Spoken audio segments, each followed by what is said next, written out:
വളരെ സങ്കടം തോന്നിയൊരു കാര്യമാണ് കേട്ടോ പറയുന്നത്. വളരെ സന്തോഷത്തോടെ ഭയങ്കരമായിട്ട് നമുക്കൊരു സർപ്രൈസ് തരാൻ വേണ്ടിയിട്ട് ഞങ്ങളുടെ ചേച്ചി മസ്കറ്റിൽ നിന്ന് അത് പ്ലാൻ ചെയ്ത് ആലപ്പുഴയുള്ള ഒരു ആർട്ടിസ്റ്റിനെ കൊണ്ട് ചെയ്യിപ്പിച്ച ഒരു കാര്യമാണിത്. ഞങ്ങളുടെ ഒരു ഫോട്ടോ ഫ്രെയിമാണ്. പക്ഷേ നമുക്ക് അതിൻ്റെ മുകളിൽ നിങ്ങൾ കണ്ടാൽ അറിയാം, ഞാൻ ആദ്യം തന്നെ കാണിച്ചിട്ടുണ്ട്, വലിച്ചെറിയരുത്, നിങ്ങൾ സൂക്ഷിച്ച് ഉപയോഗിക്കണം എന്ന രീതിക്ക് എല്ലാ ഇൻസ്ട്രക്ഷൻസും പോയിട്ടുണ്ട്. പക്ഷേ ഞങ്ങൾക്ക് രാവിലെ കോൾ വന്ന സമയത്ത് ഡിഡീസിൻ്റെ സൈഡിൽ നിന്ന് കോൾ വന്ന സമയത്ത് പറയുകയാണ് അതിനുള്ളൊരു ബ്രോക്കൺ സൗണ്ട് കേൾക്കുന്നുണ്ട്, നമ്മൾ ഡെലിവറി ചെയ്യണം എന്ന രീതിക്ക്. എല്ലാ ഇൻസ്ട്രക്ഷൻസും കറക്റ്റായി കൊടുത്തിട്ടും വലിച്ചെറിയരുത് എന്ന് വരെ ഒരു ആൾ എഴുതി കൊടുത്തിട്ടുണ്ട് അതിൽ. എന്നിട്ടും നമുക്ക് കിട്ടിയത് ഇങ്ങനത്തെ രീതിയിലാണ്.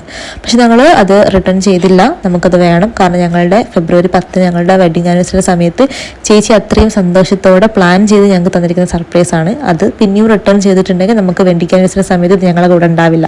അതുകൊണ്ട് തന്നെ നമ്മളത് മേടിച്ചു. പക്ഷേ അനാസ്ഥ കാണിക്കരുത്, ബാക്കിയുള്ളവരുടെ സന്തോഷം ഇങ്ങനെ കെടുത്തരുത്.